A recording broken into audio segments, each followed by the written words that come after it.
Hi Prince, how are you? I am good, आप बताइए. I'm good too, and I'm very excited to talk about all you have done till now, especially in educational segment. That is something closer to my heart as well. Would love to know your insights कि कैसे आपने start किया, how you understood कि मुझे commerce में ही content create करना है, and the amazing content that you have created till now. All right, let's start with a little bit background. आप school में कैसे थे, college में आपने क्या pursue किया, and why content creation? यार स्कूल में तो बिल्कुल ही फेलियर थे. तो 11th क्लास तक तो लाइक पास ही हो रहे थे बेयर मिनिमम. लास्ट मतलब मेरा दोस्तों का ग्रुप था और हम तीन चार दोस्तों में कंपटीशन होता था इस तरीके का कि हम चारों में से पास कौन होगा फाइनली, क्योंकि जो हमारे ग्रुप के दो साथ में मेरे दोस्त थे वो लास्ट और सेकंड लास्ट आते थे, और हमारे ग्रुप में हमारा फ्लेक्स ये होता था कि भाई पास हो गए हम. और जो सबसे ज्यादा सबसे टॉप हमारा होता था वो 49% वाला बंदा होता था. तो हम चारों को तो ऐसे कंपटीशन चलता था. But everything change in when I came in class 12, और बहुत अच्छे मेंटर्स मिले. मेरे में भी कुछ समझ आई, मैं अच्छे से पढ़ा and I made it to SRCC. तो that was of course life changing for me because मेरे को बहुत मेरे दोस्तों ने आगे बोला कि भाई हमारा, हम जब तेरा नाम हमने स्कूल टॉपर्स में देखा तो हमें विश्वास ही नहीं हुआ कोई और प्रिंस आ गया बाहर का जिसका नाम लिखा हुआ है. तो या मेड इट टू SRCC. अब क्योंकि SRCC में आप पहुंच गए हो तो ऑब्वियसली आपके जूनियर्स, आपके फ्रेंड्स आपको कहते हैं यार आके मेरे भाई को पढ़ा दो या मेरे को पढ़ा दो. मेरी एक फ्रेंड ने मेरे को कहा कि यार तेरे अच्छे नंबर आ ही गए तो तू पढ़ा दे. And she was my friend, she was just year younger to me. तो मैंने उसको पढ़ाना स्टार्ट किया और like it was back in what 2015 I guess, 2015 और 16 समथिंग लाइक दैट. तो उस टाइम मैंने पढ़ाना उसे स्टार्ट किया एंड धीरे धीरे बच्चे आते गए और स्टूडेंट्स बढ़ते गए. मेरे को 2-3 साल हो गए पढ़ाते हुए. बट उसी टाइम मैंने एक पैटर्न नोटिस किया कि यार एजुकेशन या फिर यूट्यूब, क्योंकि उस टाइम यूट्यूब बिल्कुल नेसेंट स्टेजेस में था. उस टाइम तो जियो भी एग्जिस्ट नहीं करता था.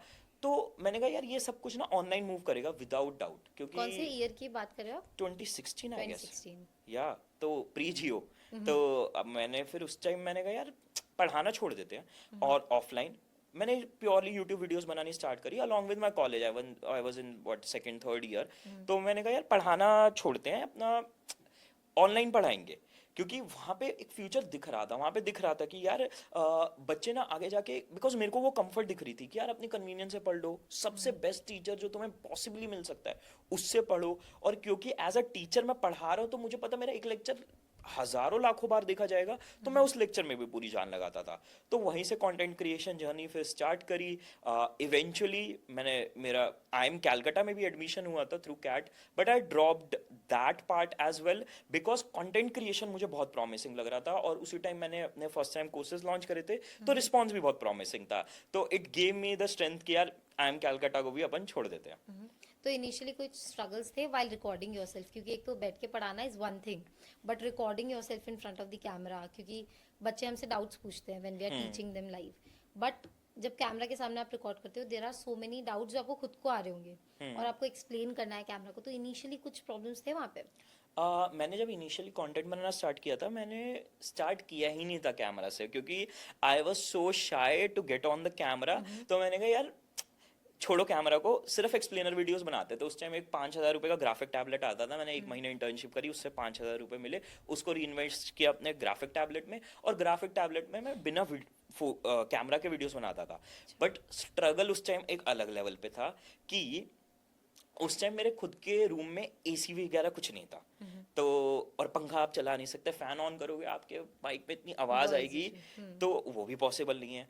तो at 40-45 degree at that temperature I used to make videos for 2-3 hours and मैं पूरा इतना ज़्यादा स्वेटी हो जाता था कि पूरा लैपटॉप ही खत्म हो चुका है स्वेट में.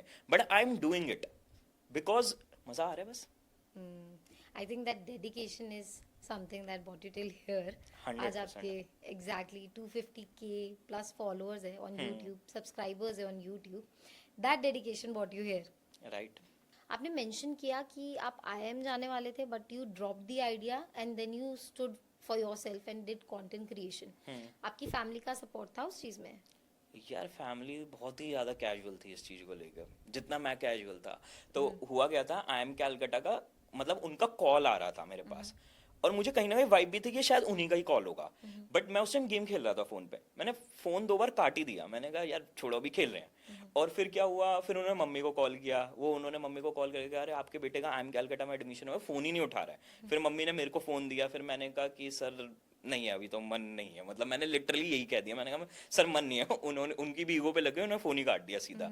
तो मैंने भी बहुत कैजुअली लिया, घर वालों ने भी बहुत कैजुअली लिया, बिकॉज एक बहुत प्रॉमिसिंग यहाँ फ्यूचर दिख रहा था कंटेंट में, and they were sold on the idea कि हाँ यार जैसा तुम यहाँ पे काम कर रहे हो और जैसा रिस्पॉन्स आ रहा है इन टर्म्स ऑफ चाहे वो इम्पैक्ट हो, इन टर्म्स ऑफ चाहे वो मॉनिटरली हो, तो दे वर लाइक कोई दिक्कत नहीं है कर लो। मतलब उन्होंने एक बार भी रिसर्च भी नहीं किया, क्योंकि उन्हें भी एक फ्यूचर दिख रहा था जो मुझे दिख रहा था। And when were you sure, like ऐसी कौन सी वीडियो थी आपकी which changed things for you, like third video, fourth video, fifth video, जिसने काफी चीजें बदल दी आपके लिए and you were sure about it कि अब तो यही करना है? यार एक वीडियो कोई नहीं थी, लोगों के लिए एक वायरल वीडियो वर्क करती है, मेरे लिए कोई ऐसी वायरल वीडियो पर्टिकुलरली नहीं थी। मैं लेक्चर्स डालता था, बहुत कम व्यूज आते थे स्टार्टिंग में, 20 आ रहे, 30 आ रहे हैं, 50 आ रहे, 100 आ रहे हैं, बट एक्चुअली होता क्या, कंटेंट के बिजनेस को ना लोग बिजनेस ही लेने लगते हैं। People, the number game have gone so big that people have forgotten कि यार इन नंबर्स के पीछे एक्चुअल ह्यूमंस बैठे हैं, and that's what happened with me as well. मेरे पास 100 व्यूज आ रहे थे उस टाइम पे, एंड अगर आज की क्रिएटर इकोनॉमी के अकॉर्डिंग देखें 100 व्यूज कुछ भी नहीं होते, कुछ भी नहीं है, बट मेरे को एक चीज दिखती थी यार, उन 100 व्यूज में 4 बंदे आके कमेंट कर रहे हैं कि यार सर अमेजिंग लेक्चर आप जैसा पढ़ा रहे हो ना, एंड मेरी भी अभी भी मेरी कंटेंट फिलॉसफी यही है, मेरे को मतलब ही नहीं है मेरे व्यूज कितने जा रहे हैं, कितना क्या हो रहा है। मेरे लिए बिल्कुल ये चीज हमेशा मैटर करी है कि मेरे लेक्चर से इम्पैक्ट बना रहे हो। तो वो मेरे को जब 2 लोग 3 लोग कमेंट करके कहते हैं ना सर अमेजिंग लेक्चर, आप बस पढ़ाते रहो, तो that was enough for me, और वही चीज से मेरे को कॉन्टिन्यूस एक मोटिवेशन बना रहा कि यार करते जाते हैं, एंड कुछ ना कुछ निकल के आ जाएगा। I also think, tell me your views on this, कि जब आप एजुकेशनल कंटेंट बनाते हो तो लोग आपको इंटेंशनली ढूंढते हुए आते हैं अगेंस्ट एंटरटेनमेंट वाला जो कंटेंट होता है, बिकॉज एजुकेशन में they are getting something out of it. Entertainment में ठीक है उनका टाइम पास हो रहा है एवरीथिंग, बट एजुकेशन के लिए वो स्पेसिफिक कॉन्सेप्ट देख रहे हैं, स्पेशली जब हम जैसे कॉमर्स के कंटेंट की बात करें या साइंस के कंटेंट की बात करें, वो स्पेसिफिक टॉपिक के लिए आ रहे हैं, और फिर वो ऑडियंस रेपिटेटिवली भी आती है, लाइक अगर उनको समझ में आ गया आपके लिए तो the retention is very good, कि फिर वो बाकी के कॉन्सेप्ट्स भी आप ही से समझेंगे। Have you notice such similarities? 100% आपका एजुकेशन में आपकी जो एक तरीके से कही जाएगी ब्रांड लॉयल्टी बहुत ज़्यादा होती है एज इन कंपैरिजन टू आपका जो एंटरटेनमेंट में होती है। बिकॉज एंटरटेनमेंट में क्या है, आपका 2-3 महीने आपके वीडियोस लोगों को फनी नहीं लगी, या आपकी 2-3 वीडियोस हिट नहीं हुई, लोग आपको हिट करते हैं या फिर लोग आपको छोड़ के चले जाते हैं, वो फिर कहीं और एंटरटेनमेंट ढूंढने चले जाएंगे। But teaching is inherently a place जहाँ पे अगर एक बच्चा एक टीचर को पकड़ लेता है, अगर उसको कोई चीज़ समझ नहीं आ रही तो वो आके कहता है कि यार मेरे को बताओ इस चीज़ को, मेरे को समझ नहीं आया, बट समझना आपसे ही है, क्योंकि वो कंफर्ट बन जाता है, और वो कंफर्ट बहुत इंपॉर्टेंट होता है।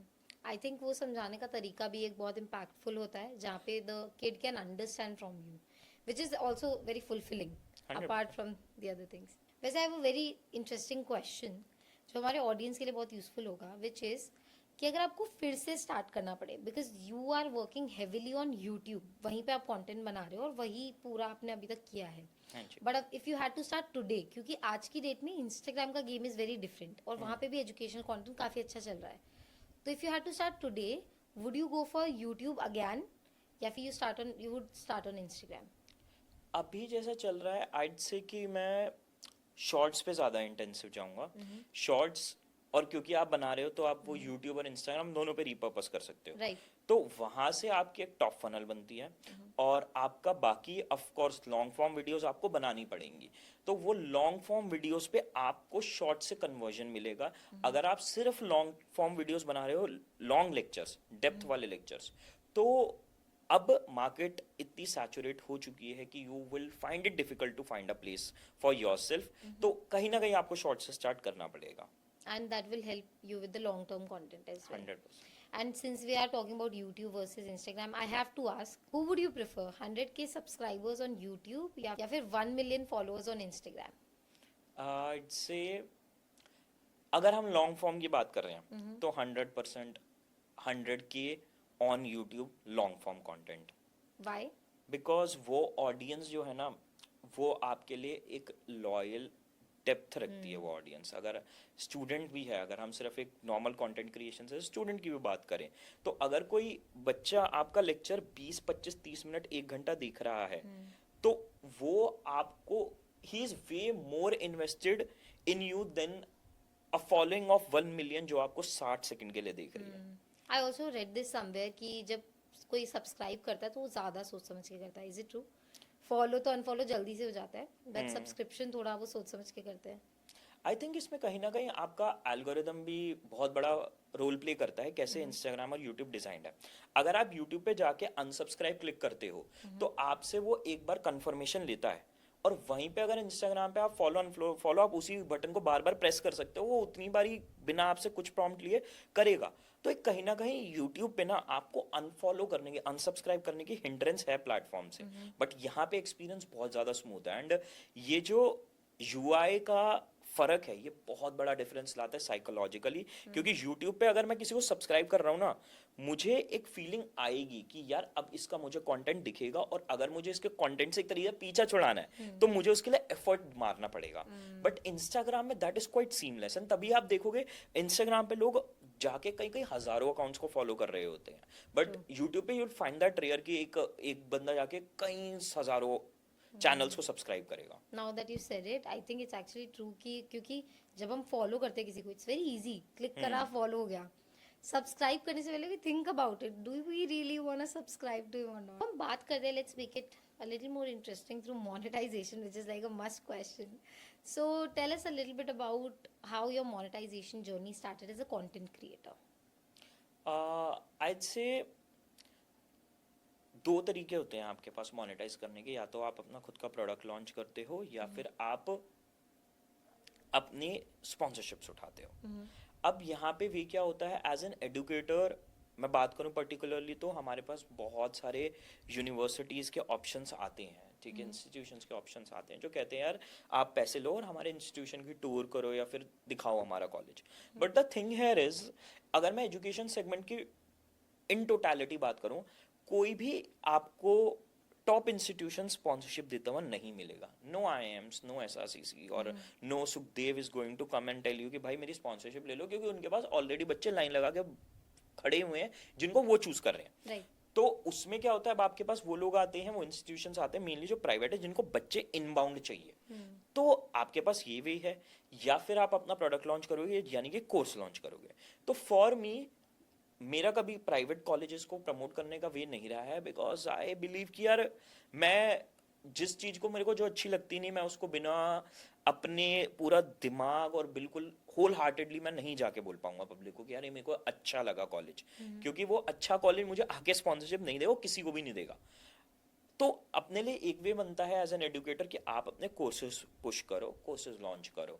तो that has been always my way. And सबसे इंटरेस्टिंग बात, मेरे को मेरा कोर्स कभी खुद से आइडिया ही नहीं आया पुश करने का। मेरे खुद ही स्टूडेंट्स ने आके बोला कि यार हम आपसे पढ़ रहे हैं यूट्यूब पे, बट हमें आपकी एक अनडिवाइडेड अटेंशन चाहिए, हमें आपसे मेंटरशिप चाहिए, हमें आपसे गाइडेंस चाहिए।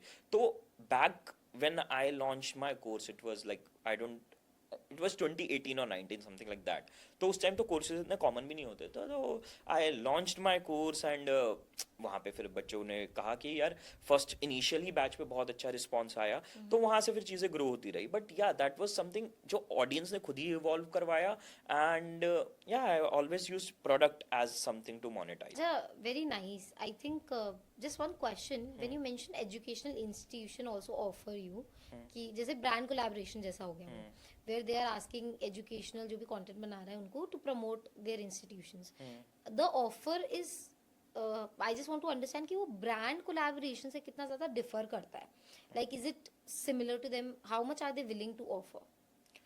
आई think it's more like brand collaboration only, कि आपके पास कितनी रीच है। बट यहाँ पे आपके लिए फॉर इन एजुकेशन या फिर जो इंस्टीट्यूशन ऑफर करते हैं, दे ऑल्सो लुक इनटू कि क्रिएटर का या फिर एडुकेटर का कितना स्टूडेंट से स्ट्रॉन्ग कनेक्शन है।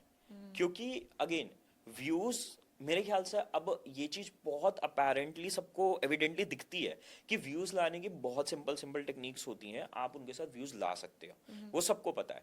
बट पॉइंट यहाँ पे होता है कि आपका ऑडियंस से कनेक्शन कितना स्ट्रांग है और ऑडियंस आप पे कितना ट्रस्ट करती है। जहां वो आपके पास हुआ तो आप कम फॉलोअर्स कम व्यूज पे भी ला सकते हो अच्छे डील्स, या फिर आपको अच्छे इंस्टीट्यूशंस ऑफर कर सकते हैं। And how does a brand या फिर एजुकेशनल इंस्टीट्यूशन वो कैसे डिटरमाइन करते हैं कि उस पर्टिकुलर क्रिएटर के पास इतने अच्छे सब्सक्राइबर्स है? How do they determine that? मुझे ऐसा लगता है कि कोई भी, अगर आपका एडुकेटर होगा या कंटेंट क्रिएटर होगा, उसकी कम्युनिटीज होंगी strong. For us it was Telegram and WhatsApp, right, जहाँ पे हमारी रीच, हमारे जो ग्रुप्स थे, उसकी स्ट्रेंथ कोई भी देख के कह सकता था कि हाँ, इनका बहुत डीप कनेक्शन है अपने स्टूडेंट्स के साथ। Apart from that, of course comment section, मतलब I think comments are the best way to know कि यार ये क्रिएटर की कितनी ऑडियंस लॉयल है। एंड मोस्ट इंपॉर्टेंटली कमेंट्स भी अब तो बहुत ज्यादा सीडिंग होने लग गई है, उस कमेंट में, उन कमेंट्स जो आ रहे हैं उनमें डेप्थ कितनी है। मतलब आपको एक अलग ही फीलिंग आ जाती है कि जब एक इंसान कोई दिल से लिखता है, बिकॉज एज अ टीचर आपको दिखता है यार कि कोई बच्चा आ गया, आपको एक बहुत दिल से अप्रिशिएट कर रहा है कि सर आपने लेक्चर में ये वाली चीज ना ऐसी पढ़ाई कि कहीं से समझ नहीं आई थी, यहाँ पे समझ में आ गई। तो वो अलग ही पता चल जाता है कि यार ये कितना स्ट्रांग एक कनेक्शन होल्ड करा है आपने। I think more than a content creator, you sound like a teacher. Because teacher at heart.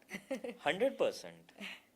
मतलब आई थिंक, इनफैक्ट आईड से कि अगर आपको कंटेंट क्रिएटर, मैंने इसके ऊपर एक बहुत टाइम पहले लिंक्डइन पोस्ट भी डाला था कि before becoming a content creator you should become skilled at something in real life. आप कंटेंट क्रिएटर बनने से पहले कोई ऐसी आर्ट, कोई ऐसा स्किल, कोई ऐसी चीज आपको होनी चाहिए जिसमें आप बिना कंटेंट क्रिएशन की भी मास्टरी होल्ड करते हो। बिकॉज अगर आप कहते हो कि यार मैं फाइनेंस क्रिएटर हूं और आपने जिंदगी में फाइनेंस कुछ किया ही नहीं है, बट आप क्रिएटर बनने के बाद फिर फाइनेंस सीख रहे हो, तो that means you are posing yourself as an expert on something जो आप नहीं हो। एंड ये चीज ऑफ कोर्स लोगों के लिए वर्क करी है इन शॉर्ट रन में लोगों ने बहुत पैसा बनाया है, बहुत लोग फेमस भी हुए, बट धीरे धीरे अब ऑडियंस भी मैच्योर हो रही है और एजेंसीज भी स्मार्ट हो रही है कि वो धीरे धीरे आके उन लोगों को पकड़ पा रही है कि यार, या ऑडियंस पकड़ पा रही है, you are making fool of the audiences. तो मेरे लिए भी यही चीज ट्रू थी कि यार I was teacher at heart, मैं पढ़ा भी रहा था कई सालों से, and then I became a creator. तो वो चीज बहुत इजीली मेरे लिए ट्रांसलेट हो गई कंटेंट में। वैसे आपने कभी किसी ब्रांड के साथ ऐसे कोलैबोरेशन किया है? नो, एक शायद मैंने लिंक्डइन पे बोट के साथ किया था। No, apart from that I don't think. Why? मेरा मानना इसमें ये है, अगर आप कंटेंट क्रिएशन के सिर्फ पर्सपेक्टिव से देखो, तो if you have a strong connection with your audience and you have a space to put a product, it's like कि आपके पास यार एक बिलबोर्ड है, आपके पास एक टीवी स्लॉट है एड का, एंड आपको उस एड को लाखों लोग देख रहे हैं। तो उस एड को मैं जो वहां एड प्लेस करूंगा वो मैं किसी और का क्यों प्लेस करूं, जब मैं अपने ही प्रोडक्ट का प्लेस करके उसको पुश कर सकता हूँ। Smart move. अब यहाँ पे बस ये है कि आपको अपने उस कनेक्शन पे कॉन्फिडेंस होना चाहिए कि यार अगर मेरा कनेक्शन स्ट्रांग है ना, तो वो एड देख के लोग खरीदेंगे, वो मेरे पे ट्रस्ट करेंगे। That is the main goal here. I think confidence भी वहाँ पे बहुत एक मेजर रोल प्ले करता है। मुझे नहीं लगता कोई इनहेरेंटली कोई भी कॉन्फिडेंट होता है कंटेंट क्रिएशन में। इट्स मोर अबाउट कि आप एक बार जाके ट्राई करते हो, आपको रिस्पॉन्स मिलता है तो आपको कॉन्फिडेंस आता है। इनहेरेंटली तो किसी को भी नहीं होता होगा। Make sense. वैसे अकॉर्डिंग टू यू, सिंस आप अभी एजुकेशनल कंटेंट क्रिएटर हो, according to you what will benefit more in 2025 या उसके बाद भी, इंफोटेनमेंट कंटेंट या फिर एजुकेशनल कंटेंट? आई थिंक दोनों ही अपनी अपनी जगह इंडिस्पेंसेबल है, दोनों ही बिल्कुल अलग चीज सर्व करते हैं, तो दोनों ही बहुत रेलेवेंट रहेंगे। Education is something which is required, entertainment is also something which is required. एक आपका एक टाइम सेगमेंट फिल कर रहा है दिन का, और दूसरा आपका दूसरा टाइम सेगमेंट फिल कर रहा है, और दोनों ही एक इंसान के लिए इक्वली इंपॉर्टेंट है। नहीं, जैसे इंफोटेनमेंट से मेरा वो मतलब हुआ कि एक हम एजुकेशनल, जैसे आप पढ़ा रहे हो या जो टीचर्स पढ़ा रहे हैं, प्रोफेसर को जो थोड़ा सा रिप्लेस कर रहे हैं, लेट्स से जो यूट्यूब पे सिखा रहे हैं काफी सारी चीजें, बैठ के उनको प्रॉपर बता रहे हैं कि एग्जाम में आप कैसे पास हो सकते हो। इंफोटेनमेंट इज लाइक जहाँ पे आप स्टार्टअप्स के बारे में स्ट्रैटेजी शेयर कर रहे हो, you are breaking out things, you are sharing finance से रिलेटेड इंफॉर्मेशन, ये सारी चीजें। which is working well? That is what I'm asking. Interesting question. I think infotainment is more about skill development. तो it's a differentiation of the industry itself. As in, I'll explain कि यहाँ पे हम बात कर रहे हैं एजुकेशन तो हो गया वो इंसान जो फॉर्मल लर्निंग मैकेनिज्म में घुसा हुआ है, ठीक है, जो फॉर्मल आपका एजुकेशन सिस्टम का पार्ट है, स्कूल है, कॉलेज है और entrance exam and everything beyond and above, right. So ये तो आपका हो गया एक बिल्कुल फॉर्मल सेक्टर जो इंडिया में एग्जिस्ट करता है, तो उसका जो मार्केट साइज होगा वो अलग होगा. अगर हम बात करें infotainment, it's purely skill based segment कि आपका जैसे एक स्किल इंडस्ट्री है जो कि इंडिया में अब थ्राइव भी कर रही है और अब उसकी डिमांड बढ़ती भी जा रही है. तो इंफोटेनमेंट डायरेक्टली स्किल इंडस्ट्री से टैग करता है जहाँ पे एक इंसान उस चीज को ढूंढता है कि यार मुझे बियॉन्ड फॉर्मल एजुकेशन क्या सीखना है, क्या चीज को लेके मैं पैशनेट हूँ. तो इंफोटेनमेंट बहुत थ्राइव करेगा क्योंकि स्किल्स की डिमांड अब बल्कि इनफैक्ट ज्यादा होती जा रही है एजुकेशन से.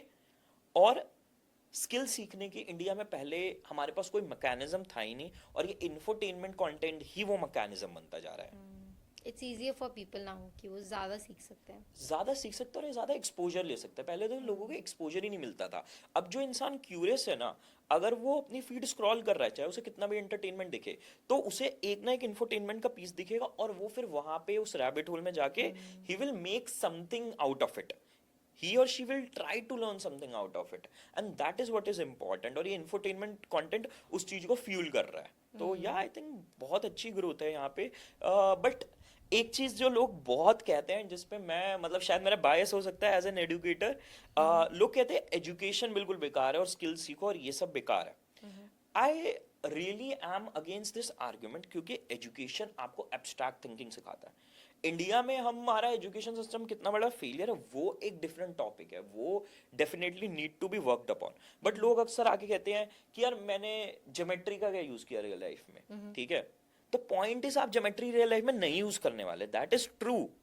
बट जो एब्स्ट्रैक्ट थिंकिंग होता है वो आपको एजुकेशन से मिलती है और एब्स्ट्रैक्ट थिंकिंग बहुत इंपॉर्टेंट है जहां पे आप किसी कॉन्सेप्ट को या किसी भी लाइफ की चीज को ना उसके एप्लीकेशन के बियॉन्ड देख पाओ. Right. क्योंकि अगर वो चीज कोई बंदा सीख जाए ना ट्रूएस्ट सेंस में वो चीज करना, तो वो आपका एक स्किल को सीख के उसके एब्स्ट्रैक्ट लेवल पे, इफ आई मेक सेंस, उसके एक ऊपर लेवल पे जाकर फिर वो उससे रिलेटेड कोई भी स्किल सीख सकता है. कोडिंग में होता है, अगर मानिए मैंने C++ सीख ली और मेरे को उसकी सारे कॉन्सेप्ट समझ में आ गए रादर देन कि सिर्फ मैं उसके सिंटैक्स रट रहा हूँ, तो मेरे को C++ सीखने के बाद कोई भी लैंग्वेज सीखने में दिक्कत नहीं होगी. And that is what education teaches us to learn thing abstractly. And point being कि अब लोग ना उस तरीके से सीखते ना बच्चों को उस तरीके से सिखाया जाता. I That is think the that's problem. such an amazing point because as an educator वो बेसिक्स वहाँ पे क्लियर होते हैं. क्योंकि अगर बेसिक्स ही क्लियर नहीं होंगे, जैसे C++ वाला जो आपने लिया है एग्जाम्पल, अगर वही आप फर्स्ट लैंग्वेज नहीं सीख पाओगे तो जो इंफोटेनमेंट है वो यही तो करता है ना, दे आर गिविंग यू बीच में से कुछ कि ये देख लो 30 सेकंड का या 40 सेकंड का रील कि इसमें आपको कुछ इन्फॉर्मेशन मिल जाएगी, but in order to go into depth to actually understand and apply it you have to go for educational content. It like it can work hand in hand, right? 100%. Coming back to monetization a little bit, what do you think is one monetization strategy जो हर educational content creator को apply करनी ही चाहिए और at least try करना चाहिए for 2025? तो I think mentorship is the way to go in 2025 because आपके लिए आज की डेट में ह्यूमन कनेक्शन होना बहुत इंपॉर्टेंट हो गया है स्टूडेंट के लिए. क्योंकि in world of AI and digital connections जो एक इंसान आपकी लाइफ में आके आपको मेंटली गाइड कर सके, आप में वो भरोसा दिखा सके, I think that is a very good niche. Because as I said with my self as well, 11th तक I was like failing totally in my classes, but 12th में how did I go through and making it to SRCC? It was just because of mentorship. Teachers अच्छा पढ़ा रहे थे वो अलग था, but मेरे teachers ने मुझे बिठा के जब कहा कि यार तुझ में प्रिंस है वो समझ, बस तू लगाता नहीं है, तो वहां से मुझे कॉन्फिडेंस बना कि यार मैं कर सकता हूँ. एंड दैट इज समथिंग जो इनवैल्यूएबल रहेगी और ज़्यादा इनफैक्ट वैल्यू में बढ़ती जाएगी with coming years. I think ये बस एजुकेशन के लिए नहीं है, लाइफ में भी मेंटरशिप के लिए। कोई भी स्किल सेट हमें जब सीखना होता है, if we have a good mentor, तो वो हमें गाइड कर सकता है and it can save us years कि डेफिनेटली। हम खुद अप्लाई करें, फिर लर्न करें, फिर अप्लाई करें। इससे अच्छा the mentor can guide us कि ठीक है ये चीज़ मैंने करके देखी है, now you do this, and they might take some money out of it, but the learnings are as you mentioned invaluable. I think as an educator ये तो ऑब्जर्व करा ही है आपने कि काफ़ी सारी, अभी आपने मेंशन भी किया है कि इंडियन एजुकेशन सिस्टम में काफ़ी दिक्कत चल रही है, like there are loopholes जिन पे काम करा जा सकता है, and there are startups also working on that. तो if you had, say let's take an example, you had 10 crore funding and you had to create an education platform, what kind of platform would it be and उसके through आप क्या करोगे? I think सबसे importantly AI की leverage में करूँगा, क्योंकि AI has made things so easy for students. मेरे पास ऐसे स्टूडेंट्स भी आए हैं जिन्होंने मुझे बताया कि यार उन्होंने पब्लिकली अवेलेबल कई सारी बुक्स को फीड कर दिया अपने जीपीटी में, एंड फिर वो कोई भी क्वेश्चन उन्हें समझ नहीं आ रहा, वो जाके उससे पूछते हैं and they get a very good answer of that. तो दिस इज समथिंग जहाँ पे जो एजुकेशन का फ्यूचर है वो ये जाने वाला है कि आपका एआई जो है वो आपका हैंड होल्डिंग का, day to day question solving का काम, वो सारा काम एआई स्टूडेंट के लिए एंड टू एंड मैनेज कर सकता है। आपका एज अ टीचर काम बस वो ह्यूमन कनेक्शन, वो मेंटरशिप और गाइडेंस लाना बचेगा। तो I think I work on a platform जहाँ पे जो हमारा पढ़ने का काम है वो एआई ड्रिवन होगा, और जो हमारा मेंटरशिप का काम है वो ह्यूमन ड्रिवन रहेगा। तो आपको गाइडेंस की ही उतनी ज़्यादा इंपॉर्टेंस है जो आज तक हमारे एजुकेशन सिस्टम में फोकस नहीं करी गई है स्टूडेंट के साथ। हम सिर्फ टीचर को ऐसे टूल देखते हैं कि हाँ यार ये मुझे इंसान पढ़ाएगा, मेरे अच्छे मार्क्स दिलवा देगा, but I think teacher is someone जो आपका, आपके टीन ईयर्स में या फिर आपके डेवलपिंग ईयर्स में आपका ब्रेन या आपकी सोचने की डायरेक्शन फॉर्म करता है। Right. तो that is something which is important. तो वो ह्यूमन कनेक्शन होना और आपका पढ़ाना, वो सब कुछ एक जगह एक्यूमुलेट होना चाहिए, और वहां पे फिर बच्चे को एक एंड टू एंड गाइडेंस मिल पाए। तो डू यू थिंक कि कभी एआई इसको रिप्लेस कर पाएगा, the guidance that you are talking about? I don't think कि आपका एआई जो है ना वो ह्यूमन कनेक्शन रिप्लेस कर पाएगा। आपका एआई जो है आपका एक्सप्लेनेशन कर सकता है, कहीं ना कहीं एआई आपका टीचिंग कर सकता है, डाउट सॉल्विंग कर सकता है, फॉर्म फिलिंग, आपकी सारी तरीके की गाइडेंस, चॉइसिंग, वो सब कवर कर सकता है। पर एक जो किसी इंसान को समझने का काम है, I think that would take a lot of time. I completely agree with what you said कि वो कनेक्शन हमेशा मिसिंग रहेगा, बट डू यू थिंक आज से 20-30 ईयर्स पहले लोग ये भी मानते थे कि ये इम्पॉसिबल है जो एआई अभी कर रहा है? Maybe after 30 years, if not 30 years, 60 years, maybe they would be a day जब एआई टीचर्स को ही रिप्लेस कर दे, which is a very connection वाला job as well. Apart from the educator, आप कनेक्टेड भी होते हो बच्चे से, आप उसको गाइड करते हो, आप उसको समझते हो, you show empathy, the child learns a lot from you. Is it possible that AI learns those things and they replace the teachers? यार अगर हम इसको इस तरीके से ही देखें यूट्यूब के फॉर इंस्टेंस कॉन्टेक्स्ट में, कि 20 साल पहले कोई ये भी नहीं सोच सकता था कि मुझे सलमान खान, जो कि अमेरिका में, नॉट इंडिया वाले सलमान खान, खान अकेडमी के जो फाउंडर है, मैं उनसे जाके ट्रिग्नोमेट्री सीख रहा हूँ, which is like better than 99% teachers available to you locally, right? तो 20 साल पहले तो वो भी, 15 साल पहले भी इनफैक्ट वो भी पॉसिबल नहीं दिखता था।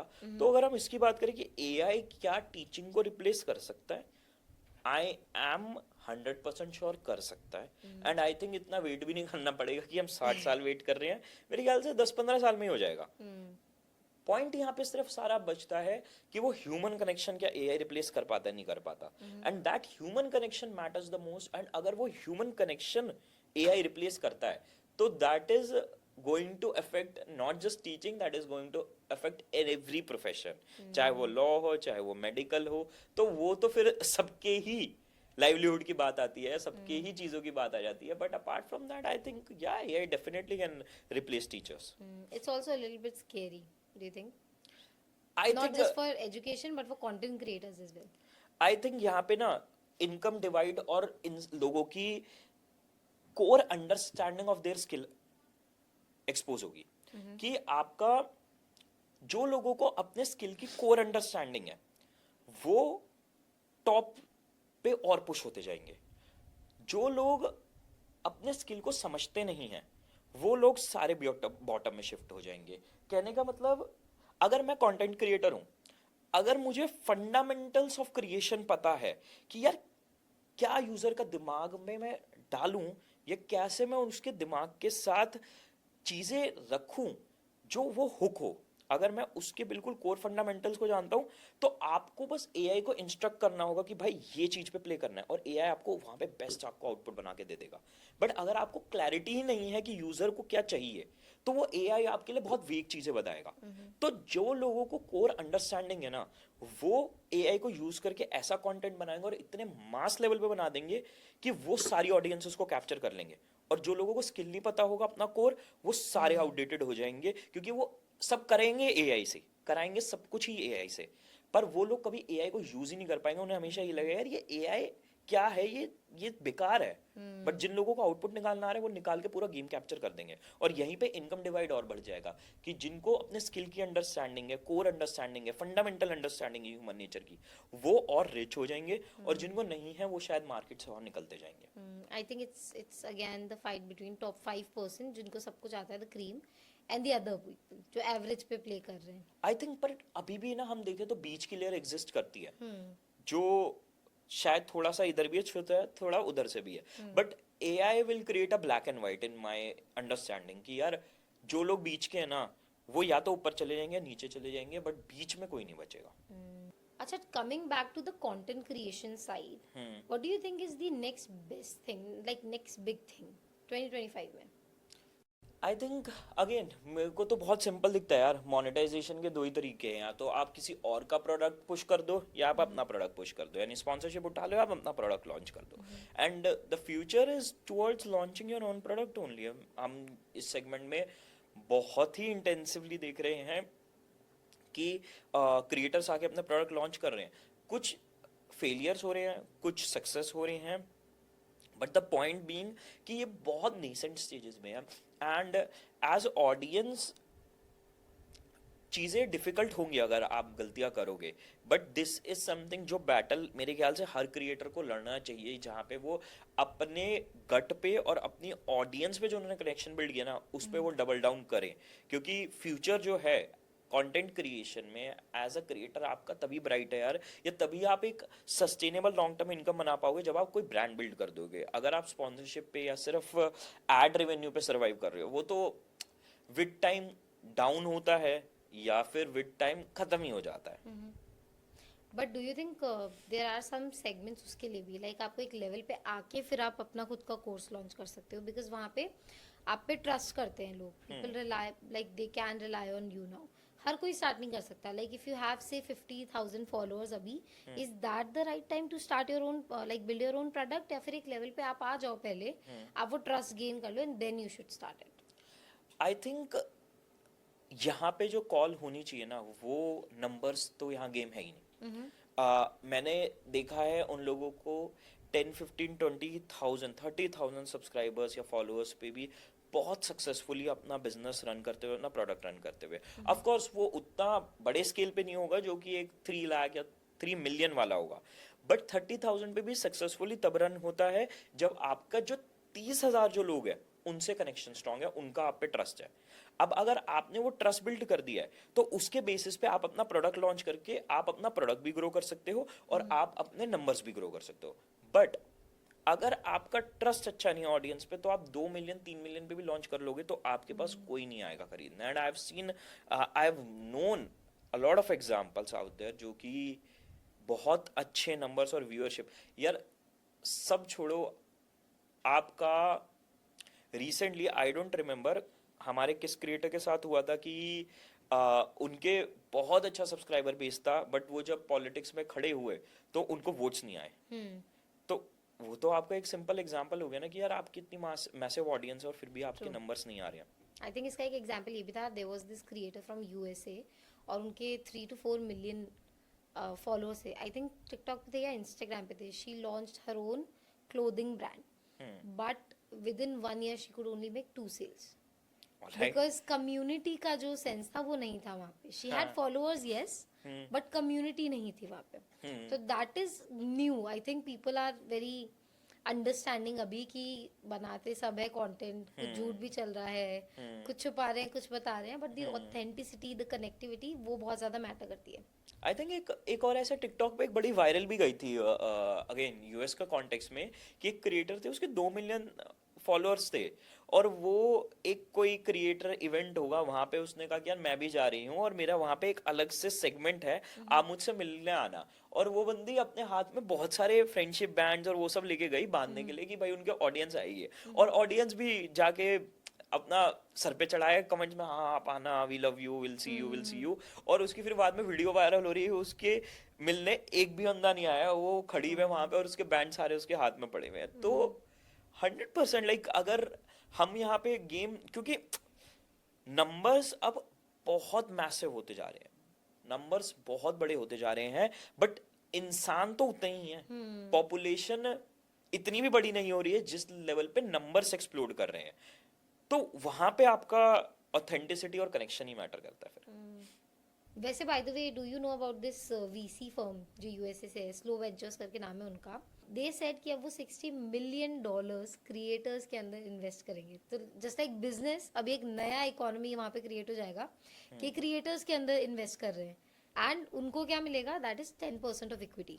तो लाइक जो ब्रांड्स पहले आप स्क्रैच से बिल्ड कर रहे थे, अब वो क्रिएटर्स की तरफ जा रहे हैं. क्रिएटर्स पहले से अपनी एक मार्केट बिल्ड कर रहे हैं, वो अगर खुद का कोई ब्रांड लॉन्च करते हैं या जो भी अपना कंटेंट क्रिएट करते हैं, उसका जो भी उनको बेनिफिट हो रहा है, तो they need anything, the money that they are getting from the VC firm, they can invest in themselves, and the VC firm is getting so much out of it. What are your thoughts on this? I didn't hear about it, but now thinking about it, that's very interesting. And यहाँ पे तो यार एक बहुत simple relation यहाँ पे बैठ रहा है इस कॉन्सेप्ट का एंटरटेनमेंट इंडस्ट्री से, जो कि बहुत सालों से होता जा रहा है. जैसे म्यूजिक इंडस्ट्री है, आर्टिस्ट के ऊपर कोई लेबल इन्वेस्ट करता है, एंड फिर वो जो लेबल इन्वेस्ट कर रहा है वो लाइफ टाइम उस एल्बम या म्यूजिक की रिटर्न्स, चाहे वो म्यूजिक आपका परचेज हो रहा है ऑनलाइन या ऑफलाइन, चाहे वो म्यूजिक कहीं कमर्शियल स्पेस में यूज हो रहा है, तो वो फिर लाइफ टाइम उसकी इनकम में एक परसेंटेज लेते हैं. तो I think it's similar to that. I mean अगर like hearing this, I think it means कि कंटेंट क्रिएशन भी कहीं ना कहीं एक एंटरटेनमेंट इंडस्ट्री के डायरेक्शन में बढ़ रहा है. बट सी, यहाँ पे प्लॉट ट्विस्ट ये है कि उन्होंने बोला है कि वो एंटरटेनमेंट इंडस्ट्री में नहीं इन्वेस्ट करेंगे. They are going to invest in the industries या इन द क्रिएटर्स जो अपनी स्किल में बहुत अच्छे लेवल पे पहुंच चुके हैं. They are like really good at that. उन क्रिएटर्स में they are going to invest. तो I'd say कि फिर ये एंटरटेनमेंट से ज्यादा फिर तो ये प्योरली बिजनेस सेगमेंट वाली डील हो गई. बीइंग अ वीसी फर्म, फिर I think they have thought of it this way कि यार जैसे म्यूजिक लेबल्स लगाते हैं आर्टिस्ट में पैसा, वैसे ये वीसी फर्म ने कहा कि हम लगाएंगे बिजनेसेस में पैसा. तो they are totally seeing this as a business कि यार मैंने, ये इंसान एक कंपनी है, एक पर्टिकुलर इंसान कंपनी बन चुका है और उस कंपनी के मैंने शेयर खरीद लिए. They are looking at it that way, and that's I think very interesting. As a creator, would you do that? I won't. I tell you why. Because मैं अगर अपना फ्यूचर में प्रोडक्ट लॉन्च करता हूँ तो मैं उस प्रोडक्ट के लिए definitely if required VC fund उठाऊंगा, बट मैं अपने ऊपर वीसी फंड नहीं उठाऊंगा, क्योंकि that means losing a lot of autonomy. अगर आप अपने स्टार्टअप, अपने ब्रांड की इक्विटी दे देते वीसी को, तो आपके पास ऑटोनॉमी चली जाती है बहुत सारी. अगर मैं एज अ ह्यूमन अपने पर्सनल ब्रांड की ही इक्विटी दे दूंगा, तो वो तो मेरे ख्याल से एक अलग ही लेवल पे डबल डाउन हो जाएगा, क्योंकि it can become very intrusive and controlling at a time. So I think for me it's a very big commitment, and I think it would be for anyone who signs up for this deal. But आप अपने product की बात करो तो 100%. I mean that's how the game goes. Makes sense. But it would be interesting to see कि कौन से creators ऐसा करते हैं and how things goes for them. क्योंकि ये नया सेगमेंट है तो काफी चीजें इसमें भी चेंज होगी. इंटरेस्टिंग होगा देखने के लिए. All right Prince, moving on to the fun and rapid fire segments where I am going to either ask you some fun questions where you say yes और नो, और some rapid fire questions जहाँ पे आपको quickly answer करना है. Ready? Yes. Would you rather have 1 million followers with low engagement or 100k followers with amazing loyalty? 100K with amazing loyalty. Why? I think no brainer है यार, मतलब मुझे उन 1 लाख लोगों से कनेक्शन बनाने में ज्यादा इंटरेस्ट है जो कि मुझे समझते हैं, मैं उन्हें समझता हूँ, rather than 1 million जो कि ना मुझे जानते हो ना दे neither they care about me.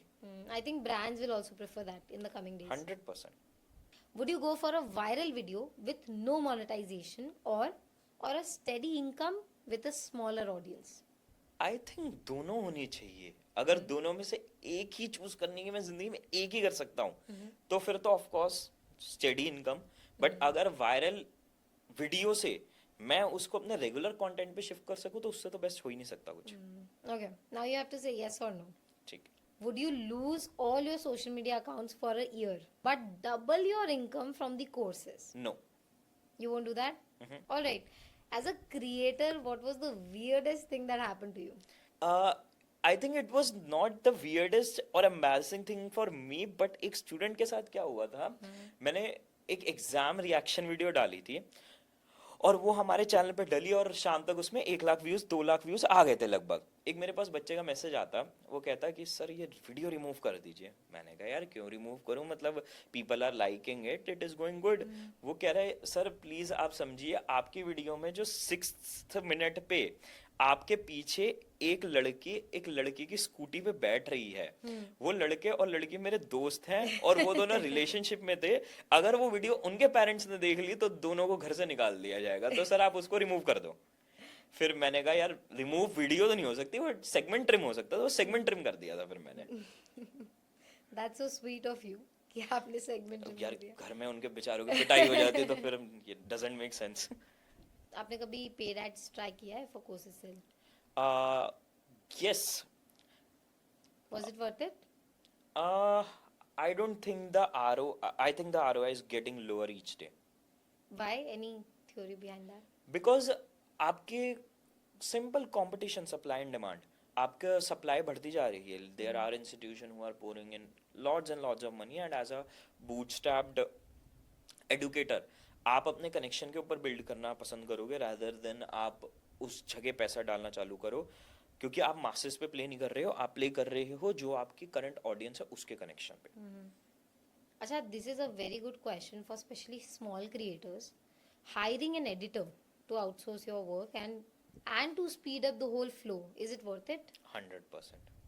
Is it a good thing, like they should outsource the work? I think आपको जो चीज़ आपको जब टाइम पे मौका मिलता है आपको आउटसोर्स करनी चाहिए. That makes total sense, except your own core skill जिसके लिए आप वहाँ पे हो. फॉर इंस्टेंस Except अगर the मैं creativity. Exactly For somebody who is like say new in content creation, people think कि equipments are very important.